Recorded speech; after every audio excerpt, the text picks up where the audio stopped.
మహనీయుడు సంత్ శిరోమణి రవిదాస్ గారు వారి యొక్క 650వ జయంతి సందర్భంగా ముఖ్యమైన కార్యక్రమం భారతీయ జనతా పార్టీ ప్రధాని మోదీ గారి సూచనలతో దేశం నలుమూలలా కూడా ఈ కార్యక్రమం చేపట్టడం జరిగింది. సర్వజన హితాయ సర్వజన సుఖాయ అన్న ఒక నినాదం, అంటే అందరూ బాగుండాలి, అన్ని వర్గాల వాళ్ళు, అన్ని కులాల వాళ్ళు, అన్ని మతాల వాళ్ళు, పేద బడుగు గొప్ప అన్న ఒక తేడా లేకుండా ఒక సామాజిక సమరసతని 15వ శతాబ్దంలోనే సంత్ రవిదాస్ గారు బోధించిన తీరు.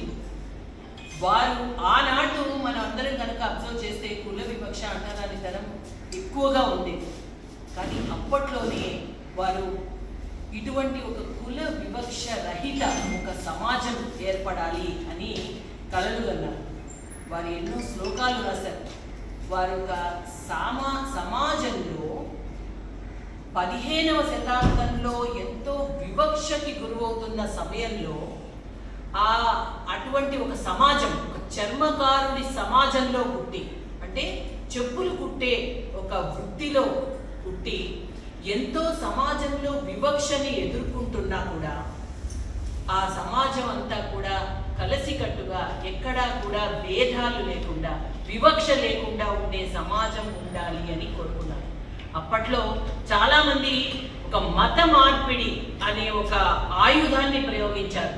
ఏదైతే బడుగు బలహీన వర్గాల పైన ఏంటంటే అదొక వంక.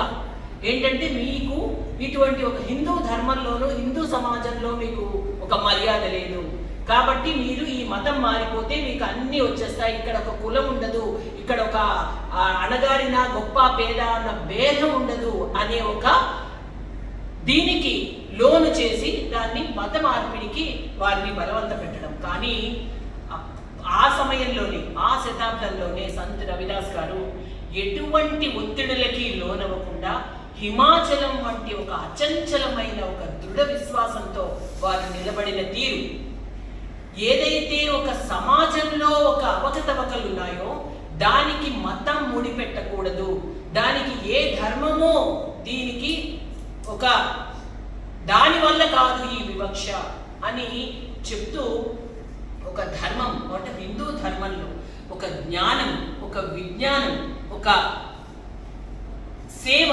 వీటి ద్వారా ఒక మంచి సమాజం ఏర్పడాలి అని వారి కవితల్లో ఒక సమాజం గురించి వారు కలలు కొంటూ వారు రాశారు. అదేంటి అంటే బేగంపురా అని. ఆ బేగంపురా అనే ఒక సమాజం రావాలి అని 15వ శతాబ్దంలోనే వారు కలగన్నారు. అంటే ఒక ఆలోచన, వారి యొక్క ఆలోచన తీరు ఆ విధంగా ఉంది. అంటే డ్యూటీ ఈజ్ గాడ్, మనం చేసే వృత్తే భగవంతుడు అని చెప్పి, అని నమ్మి, తను నమ్మిన సిద్ధాంతానికి కట్టుబడి, తను పుట్టిన మతానికి కట్టుబడి, ఎక్కడా కూడా మత మార్పిడులకి లోనవ్వకండి అని ఆ వర్గాలన్నిటికీ కూడా చెప్తూ వారు ఇప్పుడు కూడా ఒక మాట, మన్ చెంగాతో కటౌతీ మే గంగా అని వారు రాశారు. అంటే మనసు శుద్ధిగా ఉంటే చిన్న పాత్రలో ఉన్న సాధారణ మామూలు జలం కూడా గంగ నీరుతో సమానము అని చెప్పి వారు రాసిన తీరు. వారు రాసిన శ్లోకాలు గురు గ్రంథ్ సాహెబ్ అని సిక్కుల మత గ్రంథం, అందులో కూడా చేర్చబడ్డాయి. అంటే ఎంత ఉన్నతమైన స్వభావంతో వారు ఉన్నారు. అంటే వివక్షకి లోనవుతున్న ఆ సమయంలోనే వారు అంత బ్రాడ్గా థింక్ చేశారు. అంత ఉన్నతమైన భావాలు కలిగినటువంటి ఆ రవిదాస్ గారి యొక్క చెప్పిన సూచనలు అవి ఆ రోజుల్లోనే చాలా ఒక రాజకుటుంబంలో పుట్టిన మీరాబాయి గారు కూడా వారి శిష్యులు. అంటే అటు గొప్ప పేద తేడా లేకుండా రాజకుటుంబంలో పుట్టిన మీరాబాయి గారు కూడా సంత్ రవిదాస్ గారి శిష్యులు. అండ్ అదే కాదు, మన రాజ్యాంగ రూపకర్త శ్రీ బిఆర్ అంబేద్కర్ గారు పూర్తిగా రవిదాస్ గారి రచనలు ఏ విధంగా ఉన్నాయి, ఎటువంటి సమాజం అయితే వారు కోరుకున్నారో అటువంటి ఒక సమాజం రావాలి అని ప్రత్యక్షంగా వారు రాజ్యాంగంలో వారు రాసినప్పుడు ఈ విషయాలన్నీ దృష్టిలో పెట్టుకుని రాశారు. అంటే అది చిన్న విషయం కాదు. కాబట్టి ఈరోజు వారి బాటలో నడుస్తూ ప్రధాని మోదీ గారు మనం కనుక చూస్తే సబ్కా సాథ్, సబ్కా వికాస్, సబ్కా విశ్వాస్, సబ్కా ప్రయాస్. అందరూ అంటే అంత్యోదయ, సమాజంలో అంత్యోదయ అంటే చిట్ట చివరి వ్యక్తి వరకు హలాల్ అందాలి అన్న ఒక ఉద్దేశంతో వారు ఈ రోజు వరకు ప్రవేశపెట్టిన అంటే 80 కోట్ల మంది ఉచిత రేషన్ ఏదైతే ఉందో, అలాగే గృహాలు పర్మనెంట్గా అంటే హౌసింగ్ ఫర్ ఆల్, అందరికీ కూడా గృహాలు ఏర్పాటు చేయడం, అదే కాకుండా ప్రతి ఇంటికి కుళాయి నీళ్లు ఏర్పాటు చేయడం, ఇదే కాకుండా ప్రతి అంటే నారీ శక్తి కానీ, ఇటు యువత కానీ, అటు స్కిల్ డెవలప్మెంట్ కానీ, ఒక డిజిటల్ ఇండియా కానీ, మేక్ ఇన్ ఇండియా కానీ, స్టార్టప్ ఇండియా కానీ. సో ఈరోజు ఈ 12 సంవత్సరాల సేవా సుపరిపాలన పేదల సంక్షేమం అన్నది ఒక ఆదర్శంగా తీసుకుని వారు చెప్పిన సిద్ధాంతాలని ఈరోజు పుణికిపుచ్చుకుని 650 సంవత్సరాల తర్వాత కూడా అటువంటి ఒక మహనీయుని మనం గుర్తు తెచ్చుకుని వారిని గుర్తు చేసుకుంటూ సమరసత భావం ఏదైతే ఈ రవిదాస్ గారు కలలు కన్న ప్రపంచం ఈరోజు ఇది సాకారం అయ్యే దిశగా మనం వికసిత్ భారత్ 2047 నాటికి ఇది పూర్తిగా సంపూర్ణంగా సాకారం అవ్వాలి అనే ఒక ఉద్దేశంలో వారి బాటలో మనం నడుస్తున్నాం.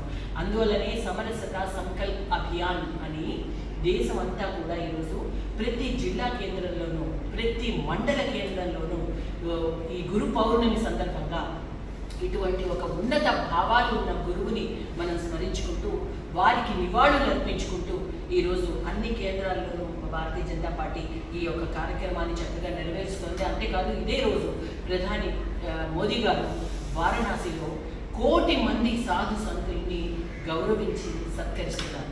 అదే కాకుండా సంత్ రవిదాస్ గారు పుట్టిన ప్రదేశం ఏదైతే మహారాష్ట్ర సాగర్ అనే ఒక చోట ఉందో అక్కడ 101 కోట్లతో సంత్ శిరోమణి రవిదాస్ గారి కోసం ఒక ఆలయాన్ని నిర్మించి ఒక మ్యూజియం కూడా తయారు చేసి వారి దృష్టిగా అంటే వారి అందరూ ఒక యువత చైతన్యం కావాలి అని చెప్పి వారి బాటలో నడుస్తూ వారిని స్ఫూర్తిగా తీసుకుంటూ ఉన్నాము.